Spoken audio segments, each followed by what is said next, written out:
আচ্ছা শুনো, হ্যাঁ আমি আলমগীরের পেট লইছি, হে পুত্র তো পেট হইলছি। লইছো তুমি তো। আলমগীরের কথা কইলে কেন টাঙ্গাইব? তুমি আলমগীরের লেগে তোমার জীবন না দিলাও। তো দিতাম না। হ্যাঁ আমার শুরু পুত্রে টেহাদা চাইলো লাখ লাখ টেহা দিলাও, হুম। আর এইটার কথা কইলো তোমার দইলা উঠে। আরে ফুট তো দুয়ারই আমার, দুয়ারই আমি বুঝুম। তোমার এত তোমার মাথা কামাল লাগে কেরে? এটা ভূত আমার, এটা ভূত না। আমার মাথা কামা। ও বুঝছি, তোমারই মনে হইব।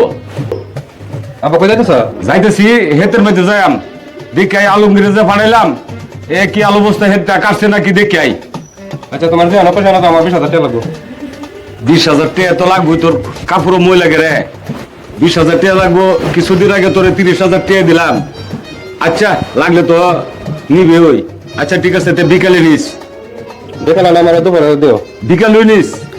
আমা খাবার আমার রেডি আছে? ওইসে তুই ভিতরে যা, আমি আইতাছি। অফলাইন আমার কেন লাগবে? আমি আর যাই আমার এক জায়গা।